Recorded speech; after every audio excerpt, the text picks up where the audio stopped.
Tori Hicks-Glogowski, and today we are going to talk about transverse splits. So transverse splits or middle splits can freak people out for sure because they feel very vulnerable. It's a huge hip opener. Your inner thigh is going to get quite a stretch.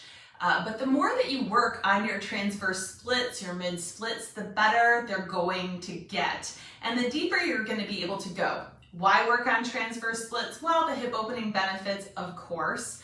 But then also you'll be able to do Visabhamitranasana, so flying warrior is a little bit easier.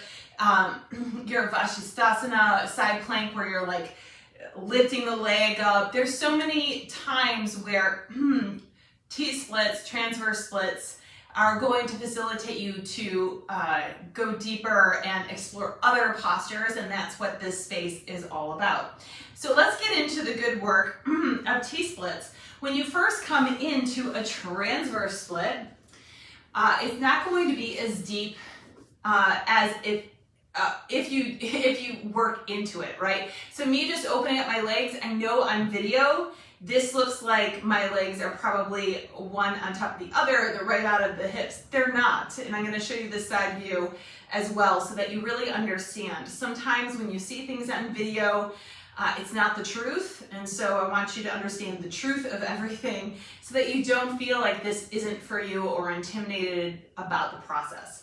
So from here, I'm looking at the lines on my mat to make sure that my heels stay on the same line. So I'm going to actually have to scoot this foot back just a little bit or forward just a little bit. There it is. So that it's completely even. I have a tendency to want to go this way away from this hip. So it's really important for me to try and stay as centered into my hips as possible when it comes to my torso. Now from here, nothing's happening. Like nothing is happening in this T-split. So the best way to take your T-split deeper is when you come into this position, if you don't feel any stretch in the inner thigh, then you're just sitting there. All right, so don't just sit there, you're practicing.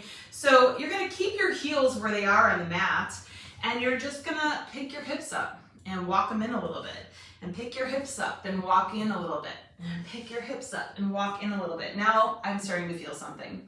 You want the feet to be active in a transverse split, so I'm flexing the feet in this position right now, but you can also point it.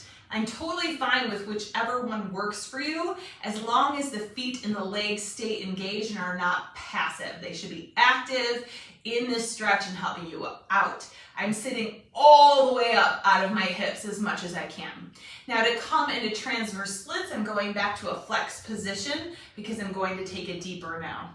So when you walk into your transverse splits and bring the body down into the forward fold, it's very important that the first thing that touches the mat is your chest. It's not your chin, and it's certainly not your forearms or your elbows or any of that. So you're gonna walk forward and you're gonna pause. Anywhere you need to pause, you're just gonna pause. So if this is extreme, you're just gonna sit here and enjoy the stretch. If you've got a little bit more flexibility, notice how, boom, my chest just went down.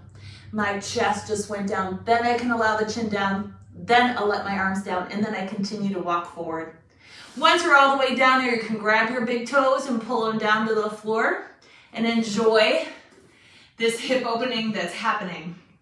All right, so please remember, this is the big tip for the day, that you don't do this, because this is just not work. All right, and I'm gonna do it from the side. My spine is completely rounded, and the work here is to get a longer spine and really sit up out of the hips. So if I come down to the elbows and just hang out, this is something I would do before my practice as a warm-up, but it's not something that I would do when actually practicing transverse splits. All right, so let me show this to you to the side so that you can get the good info and you can really understand what's happening here. So I'm gonna open up the legs. Hopefully I have enough room. Yeah, all right. Notice, I've got a ways to go. I want the foot back here. So because there's nothing happening on the inner thigh, if you're here and the inner thigh is talking to you, you're gonna stay right here and you're gonna enjoy your stretch, all right? But if there's really nothing happening for me here, I've gained quite a bit of flexibility, I'm gonna keep the feet where they are and keep nudging and asking the hips to go a little bit deeper. So now I'm starting to feel something. Now notice if I come down here, nothing's happening, all right? So the work here is to sit up as tall as you can. Notice how my core just turned on, and we're gonna walk out, we're gonna walk out, we're gonna walk out, we're gonna walk out, then chest down, then chin down, then arms down, then walk out more. Then grab your big toes and pull down. All right, this is the work, all right? So it's not easy, and it can be really uncomfortable, but like I said, the inner thigh does so much for you in your practice. So inner thigh can really take a beating when it comes to standing one leg balancing postures. So your big toe holds, you're standing at knee, your dancers, all of that stuff. Your inner thigh, if when working appropriately, is in a contracted state. So to get it a little bit more open so that we can do other fun postures, T-splits is the way to go, all right? And it will get better and better for you as time moves on. I have a ton of tips for T-splits, but we're gonna start here today.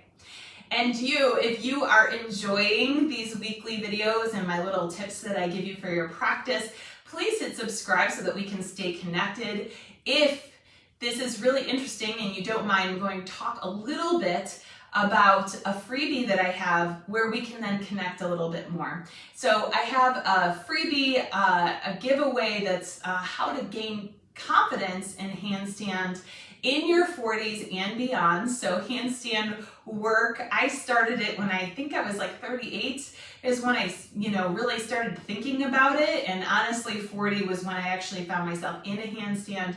I've gained a ton of strength from doing this work and confidence. There's just something about inversion work that makes you stand a little bit taller in your own life. And so because this is not something I've been doing my whole life, this training is for you to gain confidence to start to be able to do this.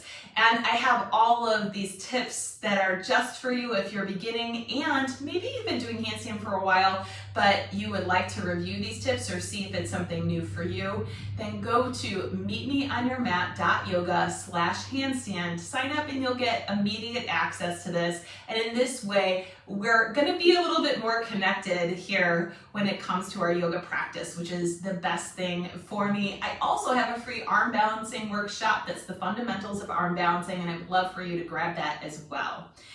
And I do have and I do teach live stream classes 4 to 5 times a week through the Meet Me on Your Mat online yoga studio. So come join me over there. If you find benefit from these tips and tricks, just imagine how much benefit you would find if I was actually giving correction to you in real time while we take the live stream classes. I also have an on-demand library of over 400 classes. Every single one of them is different than the next, so you really can up-level your practice. So go over there. I have a new student trial membership to the studio that's only $30. And it's 2 weeks of unlimited yoga, and it would be a deeper connection between you and me. There's also some one-to-one time for you and me to get to know each other and set solid goals for your practice. So come and join me for all this yoga fun, all right? And I look forward to meeting you on your mat soon. See you next week.